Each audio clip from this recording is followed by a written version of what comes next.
एक समय की बात है। एक गोपालपुर नाम के गांव में हरि नाम का गरीब किसान रहता था। उनके घर में उनकी पत्नी कमला और उनके 15 साल का लड़का एक साथ रहते थे। हरि को सिर्फ खेती करने आती थी। उसके अलावा उसने कोई और काम नहीं सीखा था। सही समय पर बारिश ना होने की वजह से उसके खेत में फसल ही नहीं होते थे, जिसके कारण परिवार चलाना बहुत कठिन हो रहा था।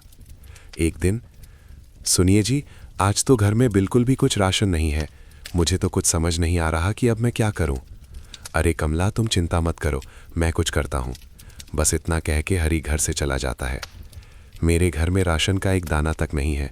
चलो, मैं और मेरी कमला तो भूखे पेट रह लेंगे, लेकिन मेरे बेटे का क्या? मैंने तो केवल खेत में मेहनत करना सीखा है, लेकिन उसमें भी बारिश सही समय पर ना होने की वजह से खेत में फसल नहीं हुई। अब मेरे पास ज़मींदार से उधारी पैसे लेने के अलावा कोई दूसरा रास्ता नहीं है। हरि अपने गांव के ज़मींदार के पास जाता है। ज़मींदार लाला बहुत शातिर और चालाक किस्म का इंसान है, जो हमेशा हर किसी को बेईमानी से लूटने के बारे में सोचता रहता है। अरे आवा आवा हरि भैया, और बताऊं कैसे आना हुआ है? क्या बताऊं ज़मींदार जी, बहुत ख़राब समय से गुजर रहा हूँ। देखिए ना, बारिश समय से ना होने पर खेत की सारी फसलें बर्बाद हो चुकी है। घर में अनाज का एक दाना भी नहीं है, इसलिए आपसे कुछ पैसे उधार लेने आया हूँ। अरे हाँ हाँ भैया, बोलो कितने रुपए चाहिए आपको? ऐसे समय में हम नहीं मदद करेंगे तो और कौन करेगा? बोलो बोलो, कितने दे दूँ? आपका बहुत बहुत धन्यवाद ज़मींदार जी, लेकिन मैं ज़्यादा पैसा उधार नहीं लेना चाहता, इसलिए आप ऐसा करें कि 1000 रुपये दे दीजिए। अरे भैया, ये कैसन बात कर रहे हो? भला 1000 से 10,000 रुपये तो लो, क्या पता आगे चल के कब बरसात होगी और कब समय बदले। ज़मींदार मन में सोचने लगता है, अरे ससुरा, तुम लोग इतना कम कम पैसा लोगे तो मैं कैसे कमाऊंगा? ज़्यादा लोगे तभी है ना हमें ज़्यादा ब्याज मिलेगा। यहाँ हरि भी सोचने लगा, आखिर अब मैं क्या करूँ? वैसे ये कह तो ठीक ही रहे हैं, पता नहीं कब भगवान की हम जैसों पर दया होगी। एक काम करता हूँ, 10,000 ले लेता हूँ। अच्छा ठीक है, तो ज़मींदार भाई 10,000 पे कितना तक ब्याज लेंगे आप? देखो हरि भैया, 10,000 के 10% प्रति महीना, लेकिन आप तो अपने ही आदमी है, आपस में क्या धंधा करें? चलो आप 8% दे देना। हे भगवान, 8% प्रति महीना तो हमारे लिए बहुत ही ज़्यादा ब्याज है। ले तो लेंगे, लेकिन चुकाएंगे कैसे? अगर नहीं लूँगा तो मेरा बेटा राहुल भूखा ही रहेगा। चलो ले ही लेता हूँ, अगर भगवान की यही मर्जी है तो यही सही। अरे हरि भैया, क्या हुआ? क्या सोच रहे हैं? ब्याज के बारे में तो नहीं सोच रहे हैं? हाँ ज़मींदार भाई, इतना ब्याज कैसे? अरे कौन हो, चिंता की बात नहीं है। देखिए आप तो अपने हैं, आराम से चुकाइएगा। कहिए क्या कहते हैं? अच्छा ठीक है, दे दीजिए। हरि उस ज़मींदार से 10,000 रुपये उधार ले चला जाता है। चलो अब जल्दी जल्दी बाजार से राशन और राहुल के लिए कुछ खाने को ले लेता हूँ, आज मेरा बेटा तो खुश हो जाएगा। हरि जल्दी जल्दी बाजार से सामान लेके घर के लिए वापस हो जाता है। घर पहुंचते ही कमला हरि के हाथ में सामान देखकर खुश हो जाती है और कहती है, अजी ये सामान पैसे कहाँ से मिले जी? देखो कमला, मुझे पता है तुम मुझ पर गुस्सा करोगी, लेकिन मेरे पास और कोई चारा भी नहीं था।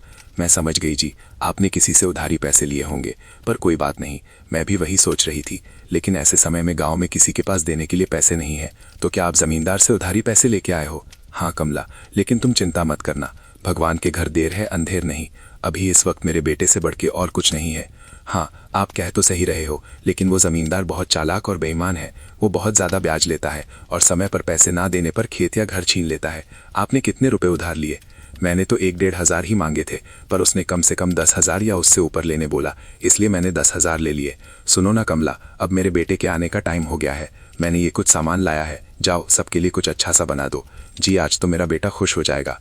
इतना कह के कमला रसोई में चली जाती है। कमला ने बहुत ही स्वादिष्ट खाना बनाई। खाने की खुशबू पूरे घर में महक रही थी। वाह कमला, तो अपने बेटे की मनपसंद खीर बना रही हो। दोपहर में राहुल घर आ जाता है। अपना पसंदीदा खाना देखकर वो बहुत खुश हो जाता है। बड़े दिनों बाद हरि के परिवार में आज सभी के चेहरे पर खुशी थी। माँ, खाना तो बहुत बहुत ज़्यादा स्वादिष्ट था। आज तो सच में माँ, मज़ा आ गया। अच्छा पापा, मेरे दोस्त मोहन ने आज मुझे बुलाया है। कह रहा था कि आज वो मुझे अपने पापा से मिलवाने वाला है, इसलिए मैं वहाँ जा रहा हूँ। 1-2 घंटे में वापस आ जाऊँगा।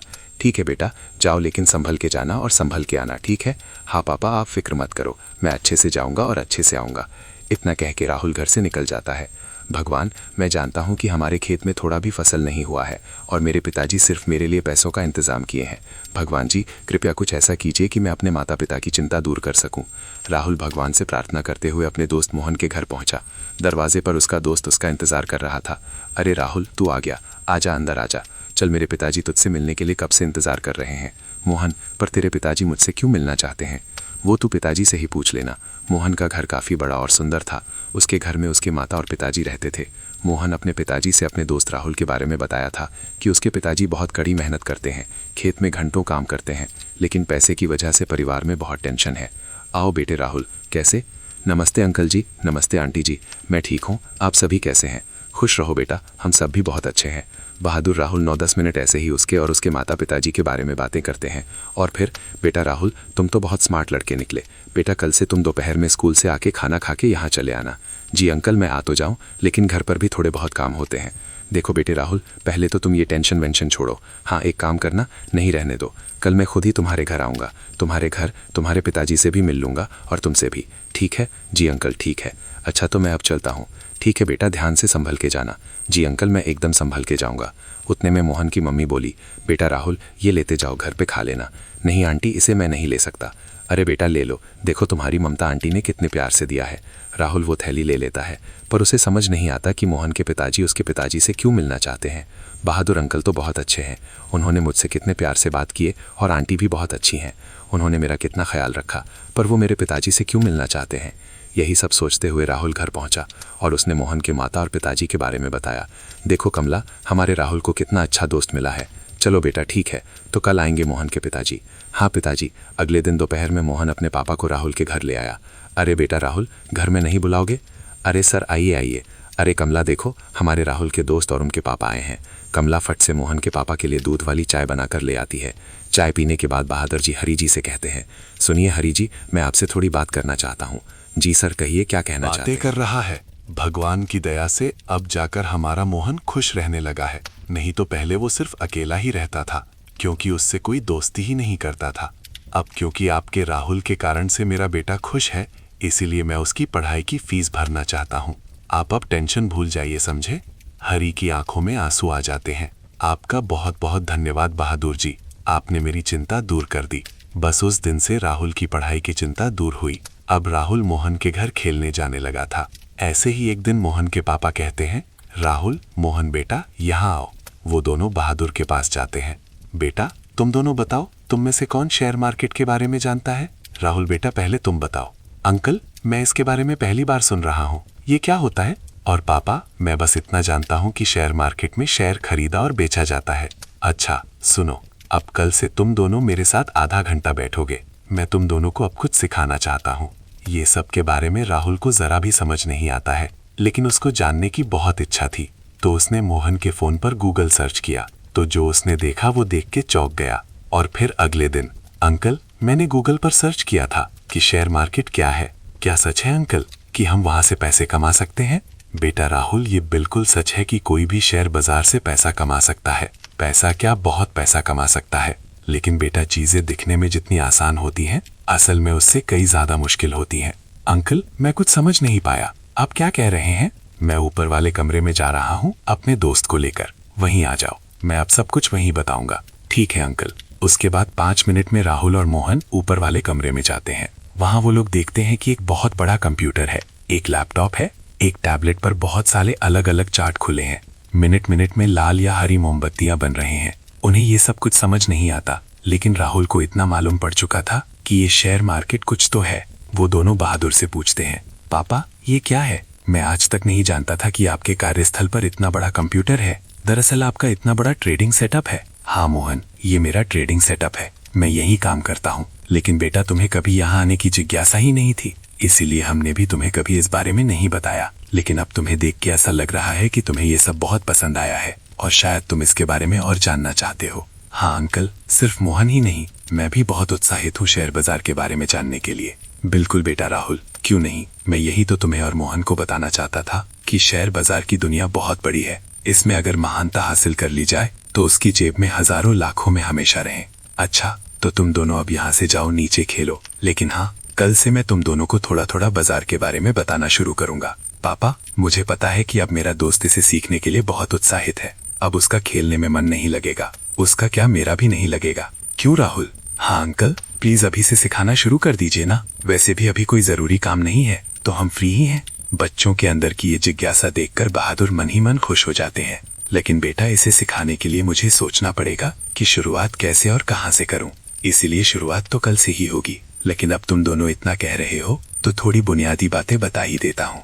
बहादुर जी उन्हें एक जगह बिठाते हैं और कहते हैं, बेटा सुनो, पहली बात अच्छे से समझो कि शेयर मार्केट क्या है, यानी इंग्लिश में व्हाट इज शेयर मार्केट। तो ये एक इंटरनेट पर ऐसा जगह होता है जहां दुनिया के हजारों लाखों कंपनियां एक जगह पर रजिस्टर्ड होती हैं। यहाँ सभी कैटेगरीज की कंपनियां होती हैं, टेक्नोलॉजी से लेके बैंक तक। यहाँ पर सामान जैसे कमोडिटी कहते हैं, जिनमें गोल्ड, सिल्वर, क्रूड ऑयल और भी चीजें होती हैं। बस उस दिन बहादुर जी राहुल, मोहन को बस यही कुछ बेसिक बातें बताते हैं, लेकिन राहुल रात में भी स्टॉक मार्केट के बारे में सोचने से खुद को नहीं रोक पाता। वो हमेशा सोचते रहता है कि हे भगवान, आपका और बहादुर चाचा का लाख लाख धन्यवाद। आखिरकार मुझे एक ऐसा चीज पता चल गया जहां से मैं अपने परिवार को इस गरीबी से बाहर निकाल सकता हूँ। मैं अपनी जी जान लगा दूंगा इसे सीखने में, बस आप मेरा साथ मत छोड़िएगा। घर के एक कोने से राहुल की माँ कमला देखती है और वो हरी से जाकर कहती है, अजी सुनिए। हाँ, क्या हुआ कमला, क्या बात है? आज हमारा राहुल कुछ परेशान सा नहीं लग रहा। देखिए ना, कब से करवटें बदल रहा है। हाँ कमला, तुम ठीक कहती हो, चलो जाके पूछते हैं। हरी और कमला दोनों राहुल के पास जाकर पूछते हैं, बेटा राहुल, ओ राहुल, क्या बात है बेटा? नींद नहीं आ रही? कोई बात है तो हमें बता सकता है। पापा मम्मी, मैं तो ये सोच रहा था कि आप लोगों को कैसा लगेगा जब मैं एक सफल आदमी बन जाऊंगा, हमारा भी एक अच्छा सा घर होगा। थक पगला, हम दोनों तो डर ही गए थे। बेटा, हम लोग बहुत खुश होंगे उस समय जब तुम एक सफल आदमी बन जाओगे, है ना कमला? हाँ जी, बिल्कुल सही कह रहे हैं आप। हमारा राहुल सफल हो जाएगा तो कितना अच्छा होगा। मम्मी पापा, अब आप लोग भी जाइए और सो जाइए, और हाँ, चिंता बिल्कुल मत करना। फिर हरी और कमला भी सोने चले जाते हैं। अगले दिन राहुल अपने साथ एक कलम और एक किताब लेके बहुत उत्साह के साथ मोहन के घर जाता है। दरवाजे पर उसका दोस्त उसकी राह देख रहा है। तेरा चेहरा देख के समझ आ रहा है कि तेरा मन आज सिर्फ शेयर मार्केट के बारे में सीखना चाहता है ना? हाँ मोहन, अच्छा देर नहीं करते हैं, चल फटफट अंकल के पास जाते हैं। लेकिन वो दिख नहीं रहे, कहाँ है? अरे राहुल, थम जा यार। अच्छा चल, वो ऊपर के कमरे में हम दोनों का इंतजार कर रहे हैं। वो दोनों ऊपर के कमरे में जाते हैं। वहाँ बहादुर जी इनको सिखाने की तैयारी कर रहे थे। अरे बच्चों, तुम आ गए? आओ आओ, अब जल्दी जल्दी यहाँ बैठ जाओ। मैं आज तुम्हें कुछ एग्जाम्पल के साथ सिखाऊंगा कि रियलिटी में मैं मार्केट में कैसे ट्रेड करता हूँ। देखो बच्चों, मार्केट में आपको दो टाइप के लोग मिलेंगे। एक होता है बायर्स यानी खरीदने वाला, और दूसरा होता है सेलर्स यानी बेचने वाला। यहाँ एक खरीदता है तो दूसरा बेचता है। अब आगे सिखाने से पहले मैं तुमको 3 पिलर्स ऑफ सक्सेस बताना चाहता हूँ। क्या तुम दोनों में से कोई पॉइंट्स बता सकते हो? राहुल पहले हाथ ऊपर करता है और कहता है, हाँ अंकल, मैं जानता हूँ। वो 3 पॉइंट्स हैं, डिसिप्लिन, कंसिस्टेंसी और पंक्चुअलिटी। शाबाश बेटा, बहुत बढ़िया। अब मैं ये बताता हूँ कि तुम इस मार्केट में सक्सेसफुल बनने के लिए कैसे अप्लाई कर सकते हो। देखो बेटा, सबसे पहले डिसिप्लिन, जिसका मतलब होता है किसी भी काम का एक प्रॉपर स्ट्रक्चर होता है। तुम्हें उसके हिसाब से ही वो काम करना चाहिए। जैसे मार्केट में हर एक काम करने का सही तरीका होता है, अगर उसके हिसाब से काम किया जाए तो काम हमेशा सही होता है। उतने में मोहन कहता है, पापा आगे का 2 पॉइंट्स मैं बताऊं? बिल्कुल बेटा बताओ। पापा, कंसिस्टेंसी का मतलब होता है किसी भी काम में कंसिस्टेंट रहना, और लास्ट पॉइंट है पंक्चुअलिटी, जिसका मतलब होता है टाइम टू टाइम, यानी समय पर हर काम हो जाना चाहिए। पापा, ये 3 पॉइंट्स के हिसाब से अगर हम मार्केट में रहते हुए अपने डिसिप्लिन को फॉलो करते हैं और दूसरे काम में कंसिस्टेंसी और पंक्चुअलिटी बनाए रखते हैं तो हम एक सफल ट्रेडर या इन्वेस्टर बन सकते हैं। क्या मैंने सही बोला पापा? अरे बेटा, तुम बिल्कुल सही बताए हो, लेकिन तुमको पहले से ये सब पता है? हाँ पापा, हमको इसके बारे में कॉलेज में पढ़ाए थे, और शेयर मार्केट के बारे में मैंने भी थोड़ी बहुत रिसर्च की थी। उसके अगले 30-35 दिन में बहादुर जी ने बच्चों को शेयर मार्केट के बारे में सब बता दिया था, जैसे मार्केट में कब खरीदना है, कब भी की है। अब बारी है रियल पैसे से ये सब करना। आज मैं तुम दोनों का डीमैट अकाउंट बनाऊंगा और तुम दोनों के डीमैट अकाउंट में 2.2 लाख का कैपिटल डिपॉजिट करूंगा। तुम्हें उसका इस्तेमाल करके अपना कैपिटल बड़ा बनाना है। लेकिन बेटा, कहीं पर भी अपने पैसे को इन्वेस्ट या ट्रेड करने से पहले अपने रिस्क को मैनेज करना, फिर आगे स्टेप लेना। उस दिन से राहुल और मोहन दोनों ने मार्केट में पैसे से काम चालू किया। शुरुआत में दोनों ने डर डर के कैपिटल को यूज किया, लेकिन कुछ ही हफ्तों में वे कॉन्फिडेंट हो गए। अब वो दोनों धीरे धीरे छोटे छोटे प्रॉफिट बुक करने शुरू कर दिए थे। लेकिन एक दिन, यार, ये पेनी स्टॉक में पैसा इन्वेस्ट करूं या नहीं? सिर्फ 2 रुपए का एक शेयर है, मैं आराम से 5000 शेयर खरीद सकता हूँ। 1-2 रुपए भी बढ़ गया तो बहुत अच्छा प्रॉफिट होगा। यहाँ राहुल ने गलती की। उसने कंपनी के बारे में रिसर्च नहीं किया। उसने सिर्फ प्रॉफिट को देखा और लालच में उसने वो शेयर खरीद लिए। खराब किस्मत से उस स्टॉक की कीमत 1.5 रुपए से गिर गई। हे भगवान, ये मैंने क्या किया? ये कैसे हो गया? मुझे ऐसा नहीं करना चाहिए था। मैंने अपने रिस्क मैनेजमेंट पर ध्यान नहीं दिया, डिसिप्लिन को फॉलो नहीं किया। 45,000 का नुकसान। अब मैं क्या करूं? उतने में गांव का जमींदार लाला अपने आदमी के साथ आ जाता है। कवन दिशा में गया ललुआ का घर? वाह, कवन दिशा में? अरे मालिक, ऊ दिशा में है। लाला हरी के घर के सामने आके कहता है, अरे ओ हरी भैया, अरे कहवाला हो, तनी बाहर निकलिए महाराज। अरे कमला, लगता है जमींदार अपने पैसे लेने आया है, तुम यही रुको, मैं देख के आता हूँ। हरी घर से बाहर आता है। अरे जमींदार जी नमस्कार। अरे भैया नमस्कार नमस्कार हरी भैया, हम कह रहे थे कि पैसवा कब दीजिएगा? अभी भी 4000 ब्याज सहित बचा है, याद है कि भुला गए? नहीं जमींदार जी, भूले नहीं हैं, बस इस वक्त घर में परिस्थिति कुछ ठीक नहीं चल रही। मुझे 1 आध महीने का और समय दे दीजिए, मैं आपके बचे हुए पैसे ब्याज के साथ चुका दूंगा। देखिए हरी भैया जी, आपको समय चाहिए तो ले लीजिए, लेकिन आज से उस पे 25% ब्याज लगेगा, समझ गए? उतने में राहुल की आंख खुली। उसने माँ से पूछा, माँ ये शोर कैसी है?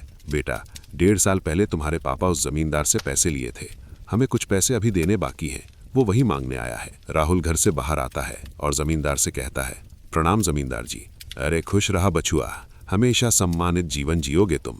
तनिक अपने पिताजी से कहिए हमारा पैसा लौटा दें जल्दी से। राहुल अपनी जेब से मोबाइल निकालता है और कहता है, कहिए जमींदार जी, आपके ब्याज सहित कितने रुपए हुए हैं? हाँ बबुआ, तुम दोगे का? बताओ। हाँ कहिए, कितने हुए? जी सुनो, हमको जरा डायरिया दो, जरा चेक न करना पड़ेगा। जमींदार डायरी में देखता है और कहता है, देखा बबुआ, आपके 4000 रुपए पर 8% ब्याज के साथ 1.5 साल का होता है सिर्फ 4576 रुपए।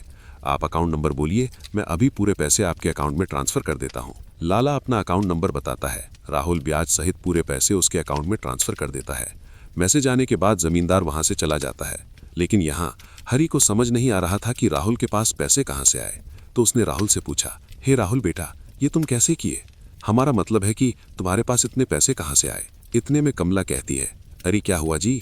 मम्मी पापा देखिए, आप दोनों शांत हो जाइए। अब आपका लड़का इंटरनेट की मदद से पैसे कमा रहा है, बस वहीं से कुछ पैसे बचाकर रखे थे तो वही दे दिए, समझे पिताजी? अब आप बस चिंता मुक्त हो जाइए। ये तुम क्या कह रहे हो? ऐसा भी भला होता है क्या? इंटरनेट से कैसे कोई पैसा कमा सकता है? पापा, बहादुर अंकल मुझे और मोहन, हम दोनों को शेयर मार्केट में काम कैसे करते हैं सिखाए थे। बस मम्मी पापा, वहीं से हम थोड़े बहुत पैसे कमा रहे हैं। लेकिन अब आप लोग अपने सपने सजाने शुरू कर दीजिए, क्योंकि अब हमारा भी समय बदलने वाला है। ये सुन के कमला और हरी दोनों ही बहुत खुश होते हैं। अगले दिन जब राहुल बहादुर जी से मिला तो उसने बहुत ही नरम आवाज में उनसे कहा, उसकी आंखों में थोड़े बहुत आंसू भी थे, अरे राहुल बेटे, इसमें कोई बड़ी बात नहीं बेटा, ऐसा होता रहता है। लेकिन जब तुम अपने आप पर कंट्रोल रखोगे, वो 3 पॉइंट्स को जितना फॉलो करोगे, तुमसे ये सभी गलतियां उतनी ही कम होंगी और तुम्हारा पोर्टफोलियो उतना ही बड़ा होगा, समझे ना बेटा? इसलिए अब ये सब भूल जाओ, ठीक है? और जितने पैसे बचे हैं उतने से ही फिर शुरुआत करो। ऐसा सुनने के बाद राहुल को थोड़ा अच्छा लगता है और वो उस दिन से कहीं भी अपने पैसे को इन्वेस्ट या ट्रेड करने से पहले बहुत अच्छी तरह से सोचता है। ऐसे करते करते 6 महीने बीत जाते हैं। अब मोहन का 2.2 लाख रुपए और 9 लाख रुपए और राहुल का 2.2 लाख रुपए 8.5 लाख रुपए बन चुके थे। एक दिन रात में राहुल ऐसे ही न्यूज पढ़ रहा था, तभी उसने एक बिटकॉइन के बारे में आर्टिकल पढ़ा और फिर वो सोचने लगता है, ये आर्टिकल पढ़ने के बाद मार्केट में बिटकॉइन का दाम गिरेगा और बहुत से लोग जिनके पास पहले से बिटकॉइन होंगे वो बेचेंगे, जिसके कारण से बिटकॉइन का वैल्यू बहुत कम हो जाएगा। अभी एक बिटकॉइन का वैल्यू 7000 रुपए है। चलो जैसा होगा हम उस हिसाब से रिस्क को मैनेज करते हुए काम करेंगे। चलो अभी सो जाता हूँ। अगले दिन सुबह में, सुनो माँ, मैं मोहन के यहाँ जा रहा हूँ। सुनो बेटा, वही टेबल पर मैंने खीर डब्बे में पैक करके रखे हैं, अपने दोस्त के लिए लेते जाना। जी मम्मी, मैं ले जा रहा हूँ, और हाँ, संभल के जाऊंगा और संभल के वापस आ जाऊंगा। उस दिन वो मोहन और बहादुर जी से उस समाचार के बारे में बात करता है और फिर बहादुर जी कहते हैं, बेटा राहुल, मुझे अच्छा लगा कि तुम अब सोचने के बाद डिसीजन लेते हो। देखो बेटा, तुम्हें जो सही लगे वैसा ही करना। उसी दिन शाम को ये न्यूज का असर मार्केट पर दिखने लगता है। सभी लोग पैनिक में अपने बिटकॉइन बेचने लगते हैं। रात में करीब 11 बजे के आसपास उसकी कीमत 65% से गिर गई। अब एक बिटकॉइन की कीमत 6240 रुपए थी। राहुल ने पिछले कुछ महीनों से छोटे छोटे प्रॉफिट बुक किए थे, रिस्क लेने के लिए तैयार था, इसलिए उसने रात में 40 बिटकॉइन खरीद लिए और फिर सो जाता है। अगले दिन वो अपने पापा के साथ खेत में काम करने जाता है। वहां वो उनके साथ काम करता है। वो भविष्य के बारे में सोचने लगता है, कैसे वो अपने गांव के किसानों की मदद कर सकता है। 3.25 महीने बीत जाते हैं और फिर एक दिन 2-3 महीने बीत चुके हैं। जरा बिटकॉइन देख लो कैसा चल रहा है। वो देखकर चौंक जाता है। उसने देखा कि एक बिटकॉइन का दाम पिछले 1 महीने में जहाज जैसा ऊपर उठा है। उस दिन एक बिटकॉइन की कीमत 3,40,000 रुपए थी। 40 बिटकॉइन के हिसाब से 1,40,00,000 का प्रॉफिट दिख रहा था। वो अपने मम्मी पापा का आशीर्वाद लेता है। लेकिन उनसे कुछ बताता नहीं है कि क्या हुआ है। जैसे ही वो बहादुर जी से मिलता है, वो और मोहन समझ जाते हैं। राहुल, मैं और पापा समझ गए। तेरे चेहरे की खुशी देख के बता सकता हूँ कि बड़ा प्रॉफिट बुक किया है भाई। यहाँ मेरा दिल 180 का रफ्तार पकड़ लिया है। मैंने जैसे ही देखा यहाँ चले आया। क्या हुआ बेटा, तुमने अभी बुक नहीं किए हो? राहुल अपने मोबाइल में प्रॉफिट दिखाता है। बहादुर जी और मोहन दोनों चौंक जाते हैं। अरे वाह राहुल बेटे, 1,40,00,000 का प्रॉफिट! इतना तो मेरा और मोहन का मिला के भी नहीं होगा। हम तुम्हारे लिए बहुत खुश हैं। अरे वाह मेरे दोस्त, अब आगे क्या सोचा है तूने? अंकल, मैं सोच रहा हूँ कि 30 बिटकॉइन का प्रॉफिट बुक कर लूँ और बाकी के 10 को होल्ड करूँ। ये तो बहुत अच्छी बात है बेटे। अब चलो तुम्हारे मम्मी पापा को खुशखबरी देते हैं। इतने में मोहन की मम्मी आ जाती हैं और कहती हैं, अरे कौन सी खुशखबरी की बात हो रही है? वो सभी राहुल के लिए बहुत खुश होते हैं और मिठाई का डब्बा लेके उसके घर पहुंचते हैं। दरवाजे पर कमला उन सबको आते हुए देखती है। वो सब ने उनको जो भी हुआ उसके बारे में बताते हैं। क्या आप बात कर रहे हो बहादुर जी? अरे सुनती हो कमला, अब हमारा बेटा करोड़पति बन गया है। सब बहुत खुश हो जाते हैं। राहुल और मोहन ने मिलके गांव में सोलर पैनल लगवाए और बोरिंग करके उसमें पावर मशीन लगवाते हैं, जिसकी वजह से अब गांव के किसानों की पानी की चिंता खत्म हुई। अब वो गांव के हर आदमी को बताते हैं कि पैसे सिर्फ खेती में काम करने से नहीं, दिमाग से भी कमाए जा सकते हैं। इसलिए अपने बच्चों को जरूर पढ़ाएं।